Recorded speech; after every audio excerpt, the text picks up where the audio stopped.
Hello there everyone, and welcome to another UXWBill video. Today we're at the refrigeration workbench where I'm going to take a look at this carcass of a dehumidifier and make another effort to find the leak in its refrigeration system.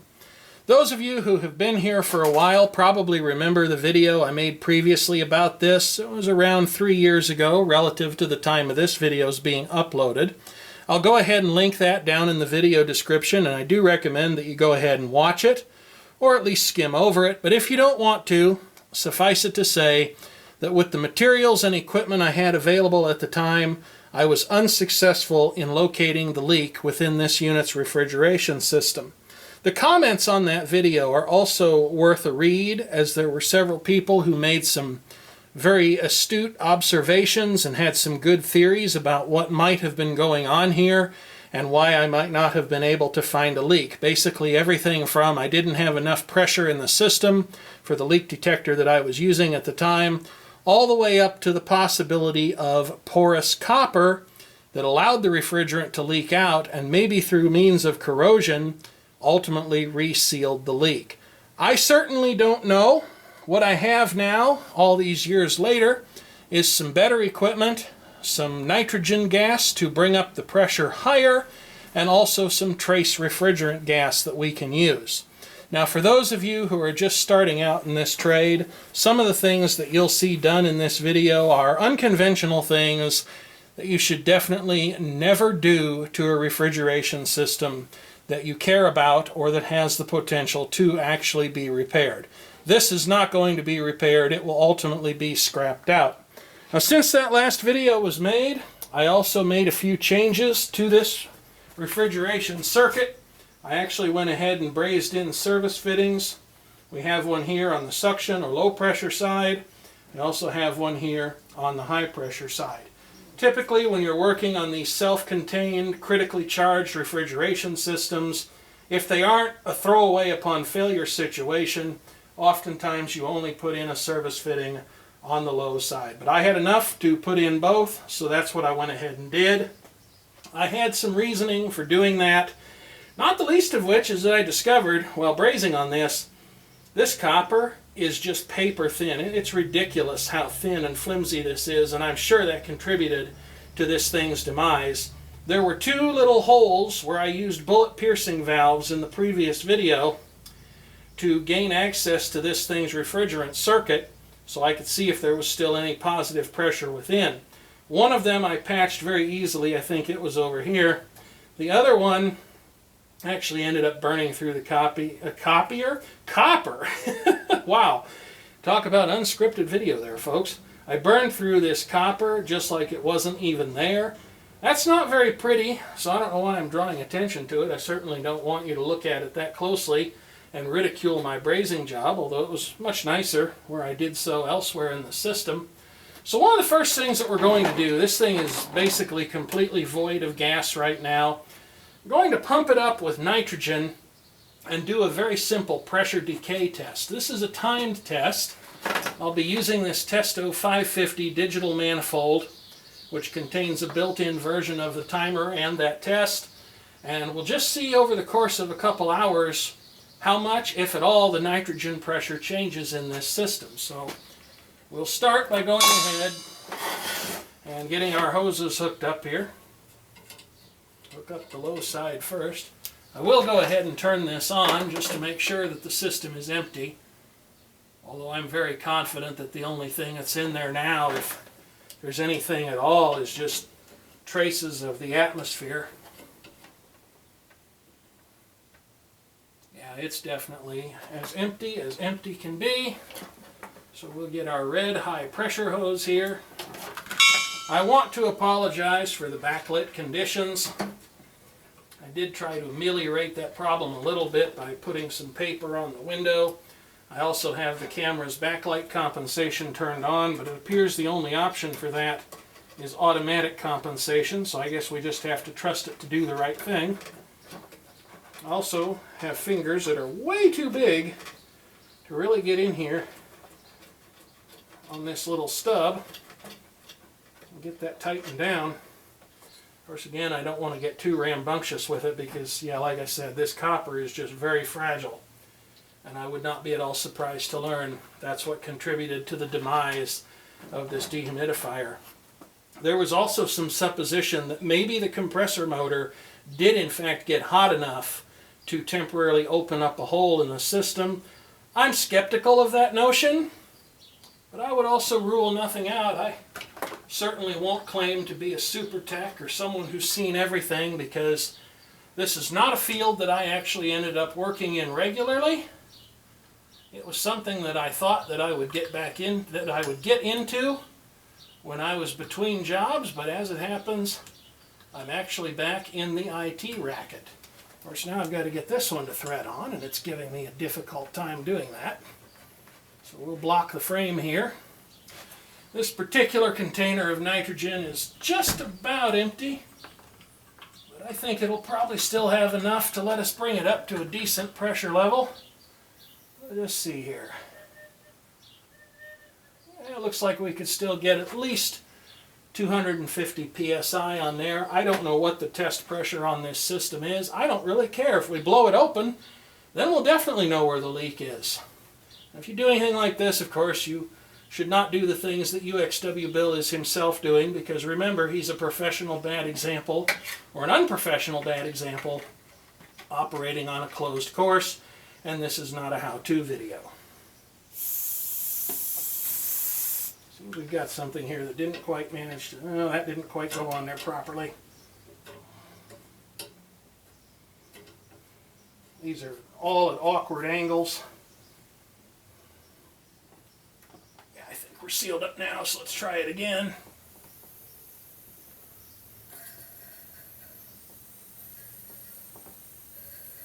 Bring the pressure up here. What I'll do after I get the system pressurized with the dry nitrogen like I'm doing now, I'll go ahead and shut it off, let everything equalize out for a couple minutes, and then I'll actually start the timed test. And we'll be back in a moment, thanks to the magic of video editing. It's been 5 minutes, and for all intents and purposes, the pressures within this dehumidifier's refrigeration system have evened out.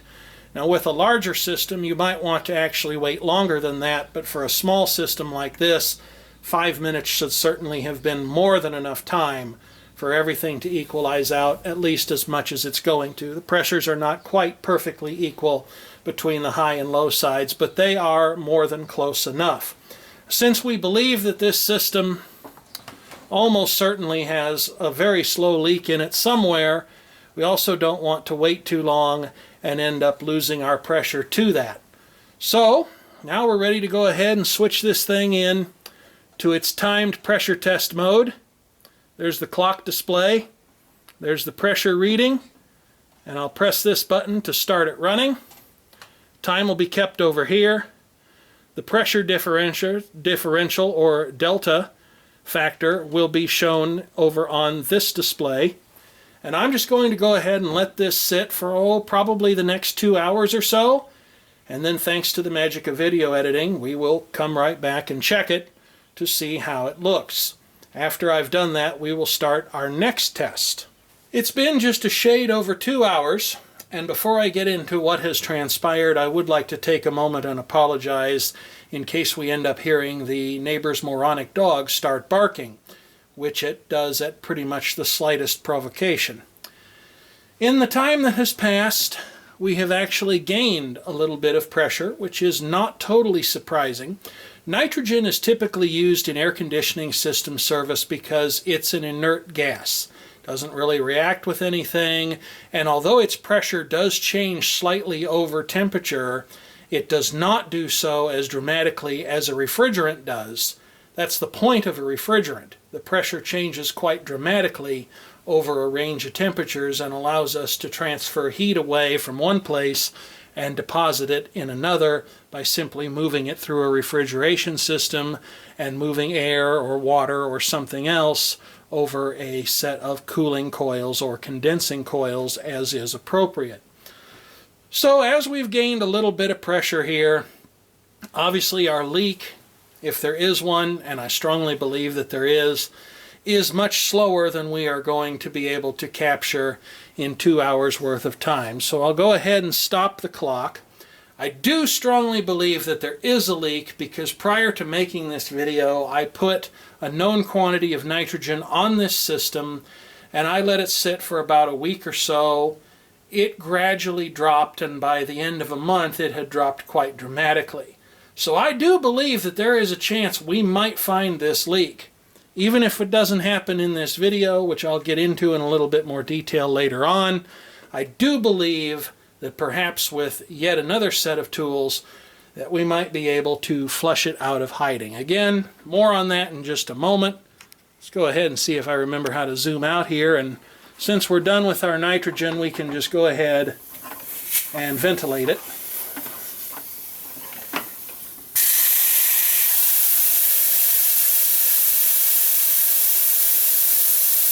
And then the next thing that we're going to do is we're actually going to put a small amount of refrigerant in here, and then I'm going to back it up with nitrogen gas, and I'm hoping that I can bring the pressure up high enough that one of a couple leak detectors that I'll show you in just a moment might be able to give us an idea just where the leak or leaks happens to be. Here are the leak detectors that I plan to use for this video. The first one is the same thing that I used about 3 years ago, the Inficon Tek Mate. I haven't been the happiest with that particular leak detector. The other leak detector that we'll be trying is a Fieldpiece DR82 infrared type leak detector. And then of course we have what a lot of people consider to be the gold standard in refrigerant leak detection, and that is the genuine deluxe Bacharach H10 Pro leak detector. Now this is definitely a very old design. It was manufactured in conjunction with a Japanese company and sold by General Electric for many years, and then ultimately at some point along the line the Bacharach company ended up with the rights to the design. And since it is such an old design, it is a bit of a fiddly leak detector, and it's not perfect. The battery life on it tends to be pretty short, but when it comes to finding a leak, from what I have seen elsewhere on YouTube, I am a strong believer in the notion that if the H10 can't find it, it's very probable that nothing will. Now another type of leak detector that I would like to try is an ultrasonic leak detector. Now, ultrasonic leak detectors can be used for any type of gas, not just refrigerants. They can also in some cases be used with liquids as well, because what they're looking for is actually a noise from an escaping gas or liquid that is far beyond the range of our own hearing. And the electronic ultrasonic leak detectors that I am familiar with all use an approach known as heterodyning to take the supersonic frequency of the leak, that's probably not the right word, ultrasonic frequency of the audio from a leak, and they convert it down into our range of hearing.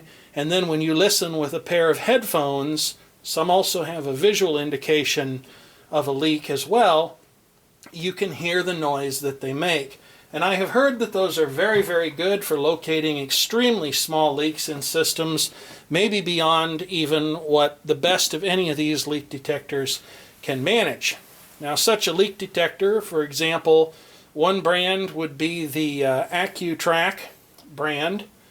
I went and looked at one of those. They are rather excitingly expensive and definitely out of my budget at this point. So right now I won't be featuring an ultrasonic leak detector, but at some point in the future, if we don't find something today, or maybe even if we do, I will certainly be looking at purchasing one of those and testing this coil to see if we can flush it out that way.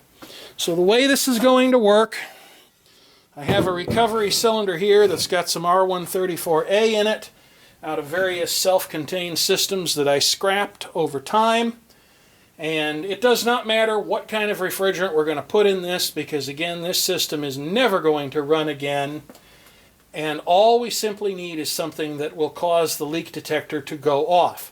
I'll put just a trace amount of this in there, just a very little bit, and then I will bring up the pressure considerably with the nitrogen gas, and we'll get to leak detecting. Of course, I want to make sure that my various leak detectors are still functional, especially the Inficon Tek Mate, which is the oldest of the bunch, at about 4 years old, and still running on its original sensor. Okay, I've got everybody powered up here. They're peeping and cheeping away. Isn't that an absolutely melodious sound, especially combined with the suction pumps on these? And the way I'll test them to make sure they're still working, the H10 actually comes with a little calibration reference leak bottle. It contains refrigerant 11, and we'll test the Inficon first. Okay, it goes off, so I believe its sensor should still be good. Then we'll try this Fieldpiece detector and see how it does.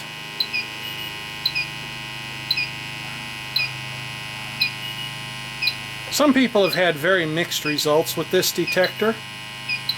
And I will say it does not appear to be picking anything up from that reference leak.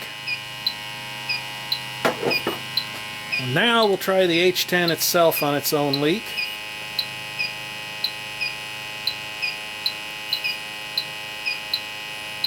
And it's picking a little something up.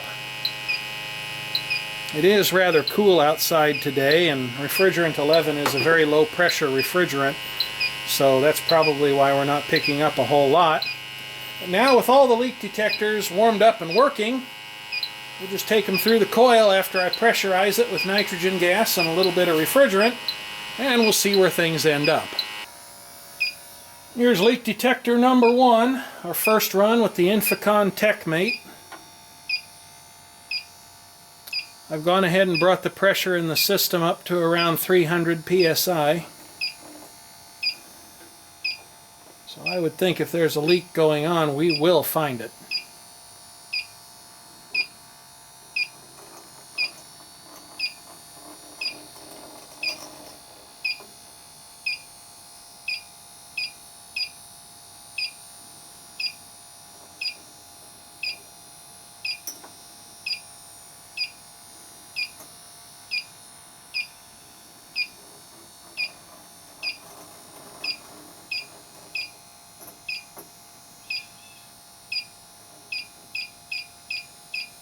Seems like there might be a little something there. I have it on low sensitivity right now.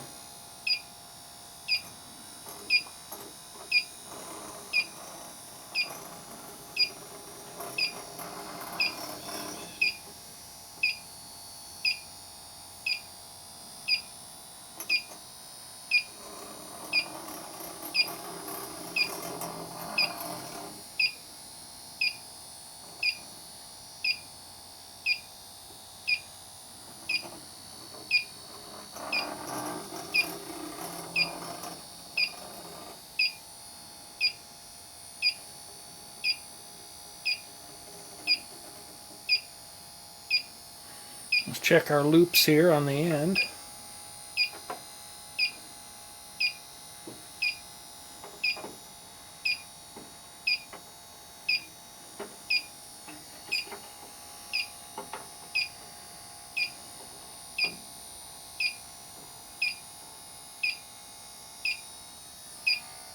Now the condenser coil is not quite as visible.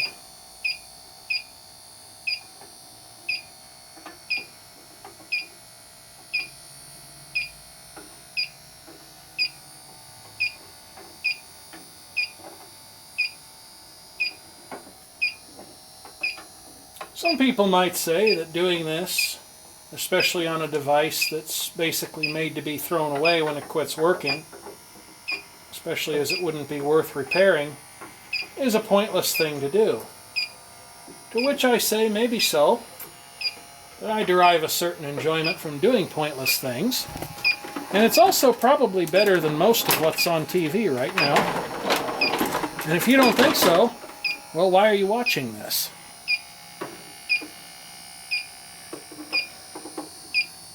I'm sure there's something else on YouTube you could find that you would probably enjoy more, rather than leaving a pointless comment that's only going to get deleted, and if I'm really in a bad mood, get you banned as well.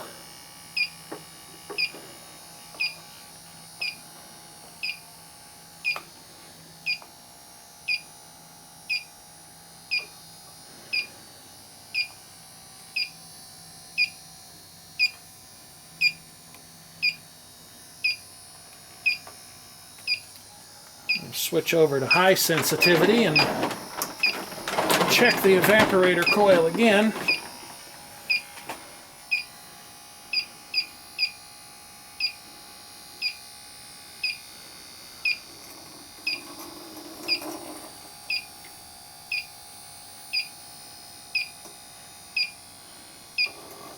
Especially where we seemed like maybe we were getting a little bit of a hit the first time.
Who knows, you might even learn something, if only what not to do.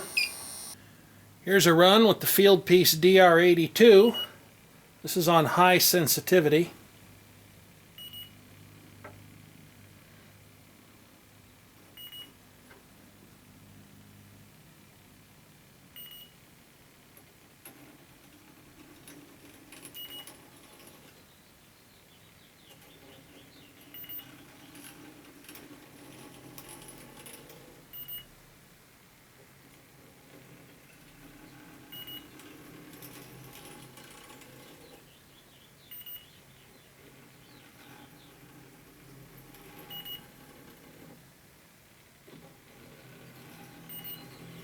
I will note that the pressure, according to the manifold gauge set, has dropped from about 305 to 302.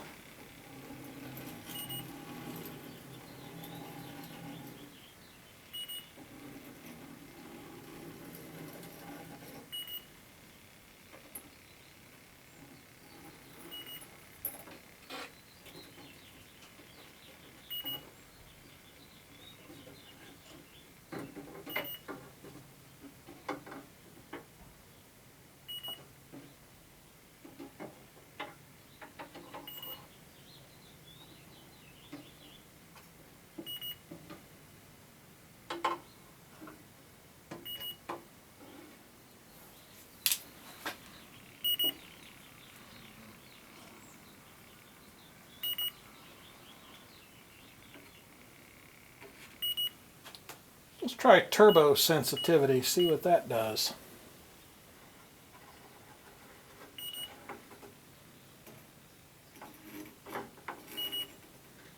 Because so far I am not getting a hit on this.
I'll do the condenser coil, but not on camera.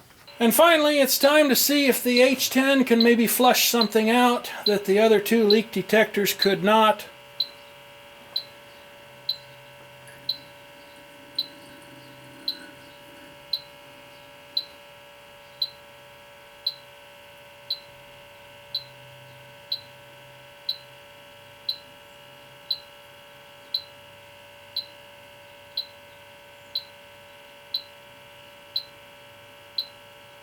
I have certainly witnessed the H10 finding leaks that other detectors simply could not find.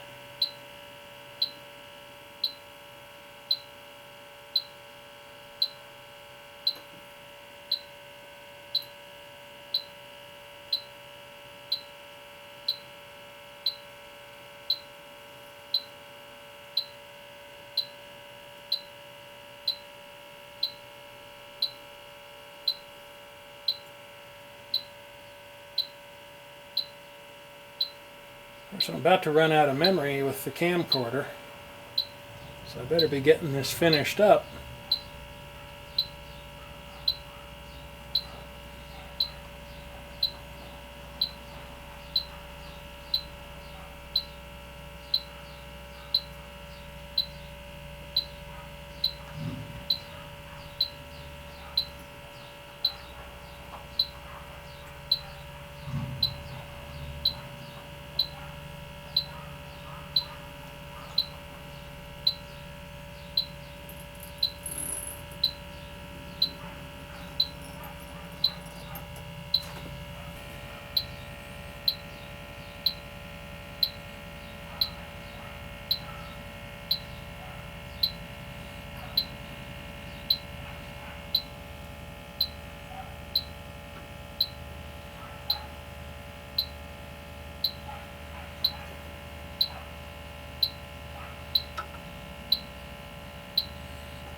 I spent way more time than it was worth, and certainly way more time than I would care to admit, scanning this coil for leaks.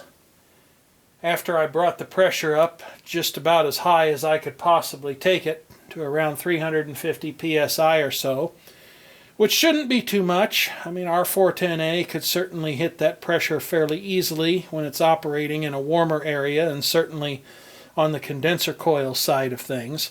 The only thing that I ever found, I got a little bit of a hit right here with the H10, and down here in this area I got a little bit of a hit with both the DR82 and the H10, although it later dissipated and I haven't gotten anything there since.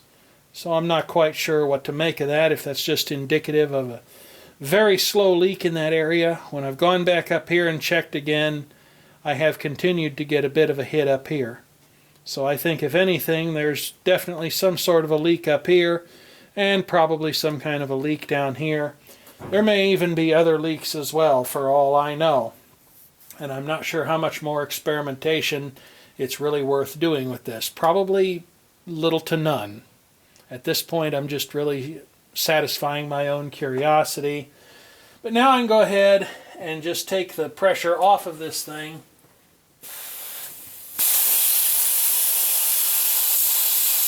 Which will take a little bit. And then we're going to run one final test. And that test will be of the nature that I really do not recommend performing it on any system that you care about, because you will certainly be making a mess of things. More to come in just a moment. And here's the last test I'm going to run. I've got my world famous Harbor Freight 2-stage vacuum pump out right now. This is actually a pretty decent little pump for the money. Not the fastest thing in the world if you're doing work on central air conditioning, split systems and stuff like that. But it will get the job done. It has gotten the job done for me many times.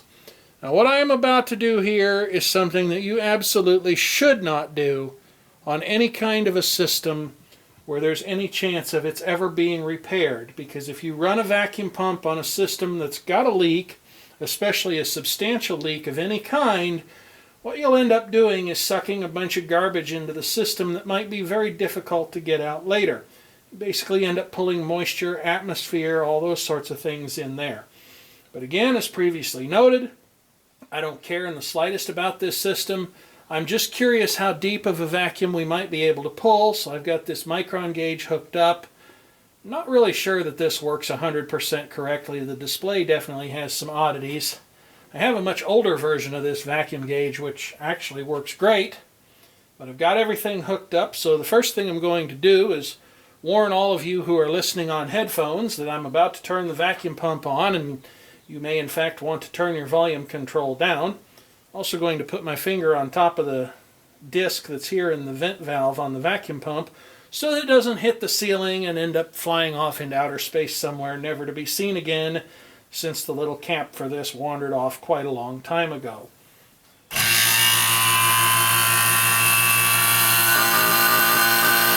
might see some mist there. That's actually vacuum pump oil. It's being atomized, something you probably ought to do in a better ventilated area than this one happens to be. But that'll settle down as I seal up all the air leaks here. Then I'm going to go ahead and open the system to the vacuum pump through my manifold gauge. And I'm just going to go ahead and let this sit and run for a while. Maybe even overnight, I don't know. But whatever I decide to do when we come back, I'll show you how it went, and we'll also see if there's any chance that it might be able to hold a vacuum. But this will definitely take a while to run, even on a small system like this, and especially when we know that there is some kind of a leak somewhere, even if we really can't find concrete evidence of that. And a little footnote for anyone who happens to be wondering, I've got the manifold gauge set hooked up here to the inlet of the vacuum pump, and then I'm coming down off of the manifold gauge set with this hose right here that's hooked up to the high pressure side of things, and then down here I have the vacuum gauge hooked up to the suction side of the system. So what it ultimately ends up showing when a reading does finally appear should be an accurate reading of vacuum. Well, here we are. It's the next morning. Had a nice warm cup of coffee out here. The vacuum pump's still humming away. Don't worry, folks. I have standards. They're low, but I've got them. I'm not out here at the crack of dawn because that's just not who I am, at least not when I have a choice. We're probably to the point where they're actually spinning the wheel on The Price is Right as I mentioned this. Let's go ahead and valve this off. Actually, before I do that, I'll turn the vacuum gauge on and we'll talk about that a little bit. Then I'll go ahead and valve this off. We're right at 1500 microns. I'll shut that off so you don't have to listen to it. You might actually hear what I have to say, which as to how much of a good idea that is or a value-added feature, I'll leave that to you to decide. So with a system this small, this thing holds just a couple ounces of refrigerant at the most. It should not have taken any time at all, no more than a couple hours by my best guess, to evacuate this system using the vacuum pump, even doing so through a manifold gauge set and reading the micron gauge indication from the other side of the system, which really underscores that even as long as this thing was open to the atmosphere and as contaminated as it was, this is probably the most conclusive evidence I can offer you that yes, there is definitely a leak in this system somewhere. I'm actually going to let this sit here for a while and do a very AirSats decay test of sorts. I've got this valved off. I don't know how vacuum tight all this stuff is, but I'd say at least reasonably so. I mean, none of it's brand new anymore. Some of it wasn't brand new when I got it. And thanks to the magic of video editing, we'll come back in a little while. I don't know, maybe an hour or so. I'll go and take a nice walk somewhere, maybe finish my coffee, those sorts of things. And we'll just see how high this has gone up or if it has stayed about the same. You can see it's gone up a little, but not very much. So yeah, there's undoubtedly a leak in here, but it must be partially sealed and just to the point where it is ridiculously slow. That's it for this particular video about this particular installment of the video about this particular subject. I actually do want to revisit this. I think I will actually dismantle this further. I will pull the coils out of it so that I can examine them in more detail. And at some point when finances permit, as I mentioned previously, I would definitely like to get an ultrasonic leak detector of some kind. So if any of you out there in the viewing audience have made it this far, and you have a recommendation for an ultrasonic leak detector, I've been looking at two fairly seriously. There's one from Inficon. There's another from Superior AccuTrack. The Inficon is a lot cheaper, and I would have to believe that it's at least functional. I mean, they are a reputable company and a reputable name. But as I say that, I also haven't really been all that thrilled with my Tek Mate leak detector over the years. So I don't know if I want to buy another one of their products. That said, their GasMate leak detector has certainly been very good to me over time. So that's it for now. We'll come back in a little while and see how this number has changed, if it has changed at all. So, I went and took a nice walk, took care of some personal needs, took my blood pressure, sat on the couch for a while. Basically, activities that amounted to a departure of about half an hour, and now I'm back, and you are as well, to take a look at this. We've gone up about 400 microns from when you saw this previously, and it continues to rise slowly. While I was gone, I actually left the garage door open, so I imagine there's probably a bird gotten in here somewhere, and it's likely a wonder that nobody happened to borrow the camcorder while I was away. But of course, as always, I digress. I did not give any concrete numbers for the micron gauge in the last segment of the video, and that's something that I meant to do, because for those of you who are watching and aren't particularly knowledgeable about all this, you probably don't have any idea what is good or bad or indifferent about any of these numbers that I've shown so far. My heating and air conditioning instructor told me, and as well as the rest of the class, that if you couldn't get below 1,000 microns, that yes, you definitely had a leak somewhere. Now on a particularly high mileage system that's kind of tired, 1,000 microns or so might be the best that you can hope for. But on a system that's in good health, you should be able to hit 500 microns. Lower numbers are better, if not even deeper of a vacuum than that, depending upon how long you're willing to let the thing sit.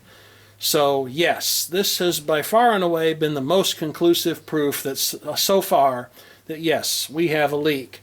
I know this video has rambled on and on. I know there are portions of this video where I have likely said things that aren't perfectly technically correct. I hope those of you in the viewing audience, if there are any of you out there that are much more knowledgeable and have been in the field a lot longer than I have, that you'll be gentle in your corrections. Please don't be rude or harsh. I would, expect that out of anyone. And if you have some input that you would like to offer, by all means, certainly do feel free to offer it, because we're all here to learn things. You might learn something from me. I could certainly learn something from you. And I think that's one of the most useful things that you can accomplish on YouTube. So as always, I want to thank you for taking the time to watch this video. If you've made it this far, I think we're probably north of a half an hour's worth of video at this point. And as always, I am interested in your constructive commentary.